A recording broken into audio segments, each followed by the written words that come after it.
the World Nomads podcast bonus episode. Hear amazing nomads sharing their knowledge, stories and experience of world travel. Yeah, it's not enough delivering you our fortnightly World Nomads destination podcast because while there are so many great destinations in the world, there are equally some amazing people doing amazing things within it. So each fortnight, we're going to bring you an extended interview with an amazing world nomad as bonus episodes.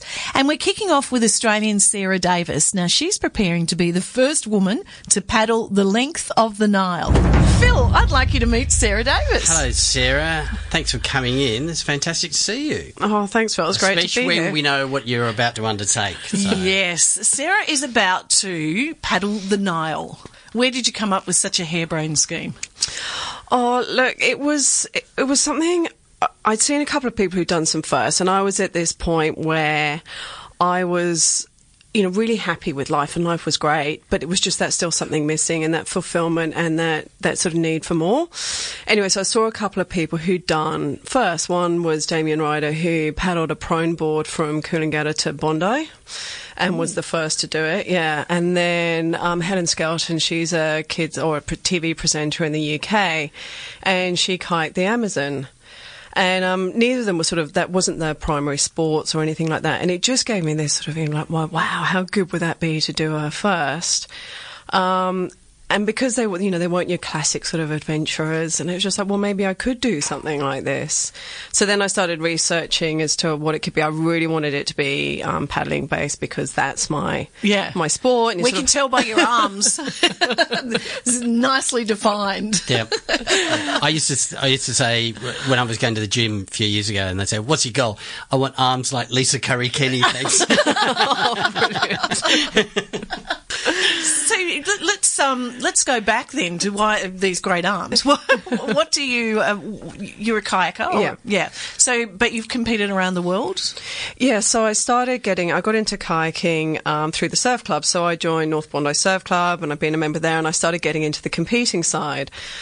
Started on the boards, and then got onto the surf skis. And running used to be my sport, but sort of found out I've got arthritis in the hip. Then I blew my meniscus, and it was like, okay, I need something else. So that's when I really got into the kayaking and the surf skis, and went from doing all the clubby sort of stuff to then doing more of the ocean races because they tend to be longer, and I'm more of an endurance athlete, and I like that. So competitive girl too, by the sounds of it. Well, I'm really competitive sometimes, not smart always. So yeah, and I love it. It's and doing it here in Sydney, out on the ocean in the harbour. It's just the most spectacular place to go and train, so it doesn't make it too difficult. And none of the obstacles that you would expect in the Nile, Phil. Fair enough. Can I just say for our people listening, not in Australia, what a clubby is? We have surf life-saving clubs here. So these are volunteer surf lifesavers. Many of you would have seen the TV program Bondi Rescue. The guys in the blue things, they're the professionals. The blokes and the women as well, in the yellow and red, they're the volunteer surf lifesavers. Because they're in a surf life-saving club, they're known as clubbies. Yeah. There you go. It is very Australian, part of Australian culture, isn't it? It is. I'm a clubby at Maroubra. Get that in. Yep. You're a competitive kayaker, about to paddle the Nile, and the first woman to do so. Yes. Yep. But you'll be with a team.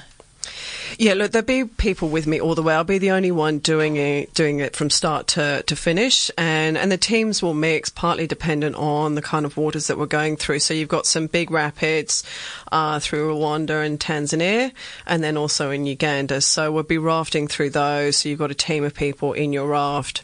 Then once you get through there, well, you've got Lake Victoria in between. Which will be kayaking, and then through South Sudan and Egypt, it's then kayaking all the way there. And there it will be either, guides with me, security, or local paddlers as well. So when I went to Sudan and Egypt last year, I got to meet some of the kayakers there and went out. They took me out paddling. They were amazing.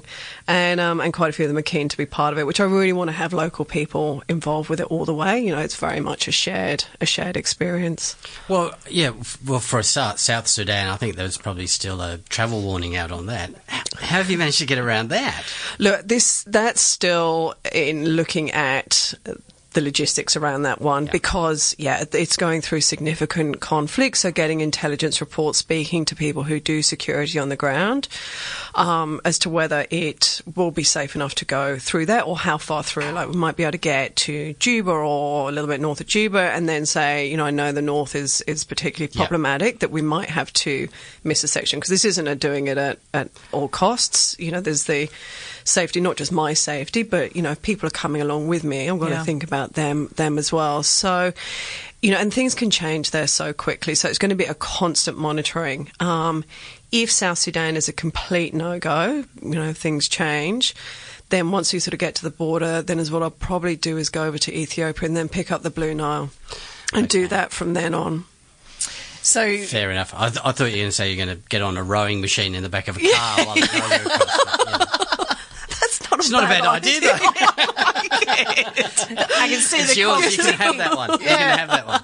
So what kind of preparation do you undertake to do something as just, we obviously know, but for people listening, how many kilometres? 6,853. Yeah. So the prep. Actually, surprising that a lot of the prep is off the water. I mean, I've got a good base with my paddling and that is enough. I will build up gradually on the expedition to doing the sort of the 40 to 50 Ks a day, which is what I'm expecting. There's no point in training for that for months beforehand because the risk of overuse injuries and just being over it, it's just, it's not going to add the value. So physical preparation is probably more around the gym and making sure building up the muscle, which will no doubt catabolise during the trip. And then it's all the other skills. So I've done remote first aid. So I had 2 days of remote first aid training. 3 days of swiftwater rescue technician. My Easter was spent on a 4-day wilderness survival course. Krav Maga self-defense training. Yeah, it's been a lot of that sort of probably more where I'm really focusing my preparation. So what have you learned from those? What's the most amazing thing you've picked up from those courses? Oh, God. Like the wilderness course. The wilderness course, one was just, the confidence of just being out in the bush, lighting fires, little things that you can take to light fires if it's where you haven't got matches, if you are in a survival mode, taking some cotton wool and some Vaseline and bang, you can, with your flint, you can start a fire. So there was a lot of that, the signalling, navigation. I haven't done any navigation since I did my Duke of Edinburgh award at school. So it was something like the compass. I remember this. I don't remember how to use it. So we did that. They taught fishing, and the guys were great. So it was the Australian survival instructors up at Glenworth Valley, and they'd actually done some research to see what are the main fish on the Nile, and then were sort of teaching me like how to go about the best lures and baits and ways to fish. I had no idea. So that was really, really valuable. So there was a lot from that, and just getting used to just sleeping out on a sleeping mat and sleeping bag and a mozzie net and How are you going to eat? Look, there'll be some food taken with us, lots of rice and pasta, then sourced on the way. We'll be going through passing past villages and things like that. So as much as possible, like sourcing it locally. And then taking some with me. Certainly through South Sudan, we'll probably be taking more the freeze-dried expedition foods just to be able to get through there as quickly as possible with the reduced risk of getting illness, because that's another big risk with this is illness on the way. And food is one way that you can get sick. So through South Sudan, really want to try and avoid any kind of illnesses. So how many people are going with you? Well, at any one time, how big's the most will probably be 5 of us at any one time. But it will vary. And there will also be, so I'll have an assistance company that I'm working with as well, like, people to check in with each day, and who will, if there's an issue, to get the cavalry coming in and getting medivacs if we need medivacs. So there's a lot of work to be done on, setting your operating procedures each day. These are the check-ins, this is when we do it, this is how we do it. This is how we deal with an emergency, this is our escalation and procedures every day, knowing this is where we're going, this is our exit points, this is the nearest medical centre, all of that, and that everyone, buys into it. Yep, this is what the plan is for the day, and this is how we're going to execute it. So you don't just chuck the kayak in and let's go. None of that. No. So there's a lot of planning involved. But I mean, I love that. I'm a project manager and risk manager, so it's nice to use my sort of work skills for a personal project. Yeah. Is there any way? Lots of people who contact us are trying to bicycle ride from Alaska to Tierra del Fuego, or ride a yak across Mongolia or something like that. Is there some way that? Is there a Facebook? Is there a messenger book group of friends where you can WeChat, where you can reach out?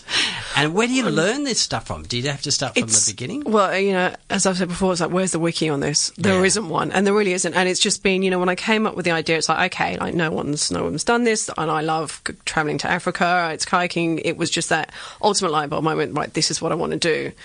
So that was sort of the easy bit. The next bit was how. So I was looking at books that have been written. So there was a chap called Henry Coetzee, and I don't know if I've said his surname right there, but he and... You're in great company with pronunciations. He and a group with Pete Meredith, they did a source-to-sea navigation, so part rafting, part just by normal boat of the Nile. So I read his book and then actually got to speak to Pete Meredith, and he's been advising me on the trip. So and as someone who was based in Uganda, who's a rafting guide and has worked with a lot of expeditions and some of the things that, Red Bull go and do with the kayakers in places like the Congo. So he was a huge source of information, and that was my starting point to sort of go, well, how long would this take, and what would it take, and sort of then gradually built the plans out and just did more researching, went to Uganda on a bit of a recce to go and see, do I really, really want to do this and what's involved? And then, as I said, going to Sudan, and it's just gradually working out, well, how do I get it approved, and what rafts, what are the logistics, and it's just slowly, but a lot of research. So are you funding this yourself, or are you sponsored? Part and part. So part self-funded and part sponsored. So I'm getting the sponsors on board at the moment. Yep. Where can they contact you if they want? They can contact me at info@paddle-the-nile.com, or that's probably the easiest way is to drop me an email. Great. Let's see if we can get somebody out there. Yeah, that'd be great. What's the thing about the whole trip that scares you the most? What are you most worried about? Oh, look, there are so many things, honestly. One, the rapids, and I think, going on the Swiftwater Rescue Technician course was great because I learned so much, but it also made me realise I hadn't even thought about some of the risks there from obstructions in the river. So certainly you've got the big rapids to deal with. And the fear there is, you flip, you're in the water, you get stuck, you lose essential gear, etc., etc. The crocs and the hippos, there's pretty aggressive crocodiles and hippos through particularly where you've got the rapids. And then sort of the crocodiles go a little bit further on up into South Sudan. So that's a little bit scary. Then I've got a massive phobia of snakes. Terrified. Champion, let's go to Africa. And I tell you what, when I went to Uganda on the recce, we were out doing some kayaking, and it was just in between the dams, so it was just a flat, just to practice and get into it. And the guy was taking me out. He said, "Oh, look over there." And I said, "What's that?" Because I just see something moving in the water. He's like, "It's a snake," and he starts paddling towards it, and I'm like, "Mate, what are you doing?" It's like, well, it's all right. They'll try and get in the kayak, but they can't get up. No. We're going in the opposite direction. Thanks very much. Hate them, and there's probably a good chance that we'll see some there. Maybe it's just that you've got to throw yourself into your fears to overcome them. But then there's also the weather. It can get very hot, potentially hostile situations. So there's. What did they say you do about the crocs? Aggressive crocodiles. What do you do? Hit them. I was going to say that. They have with been. a paddle. Yeah, well, that's happened. So when they've been charged in a raft before, and literally just someone's taken a swing at this almighty croc coming at them. Is that fair? Because you're kind of in their territory. It's totally fair. What are you on about? What do I want to do? Like, sort of throw myself into its jaws and go, oh, okay. No, yeah. I'm being the responsible traveller here. I'm not sort of tasering it. I'm just giving it a gentle, suggested, go away. Yeah. So when does this all begin? So it's going to be later on this year. So I'm just in the process at the moment of lining up the dates with the rafting guide who'll be leading the first section. So that's going to be announced pretty soon, which will be really exciting to get that out there. And we're going to be able to follow your journey online somewhere? Or? Yeah, absolutely. So I'm on Instagram at paddle-the-nile is Instagram, on the website paddle-the-nile.com, Facebook. So there'll be content updates, and then YouTube channels. I'll be posting some videos as well as I go. She's a woman on a mission, Phil. Oh, get out of the way, Phil. Or I'll hit you over the head with my paddle. With the paddle, that's it. And there are also going to be updates through World Nomads as well. Excellent. Well, thank you so much for coming into the studio. No, thanks so much for having me. We wish Sarah all the best of luck, and as mentioned in the chat, there will be plenty of places and opportunities to check on how she's going, and we'll have links in our show notes, including that email, if you'd like to offer support as a sponsor. Yeah. You can find our bonus episodes alongside the World Nomads podcast on iTunes, and if you know of an amazing nomad we should be talking to, then please email us at podcast@worldnomads.com. Amazing Nomads. Be inspired.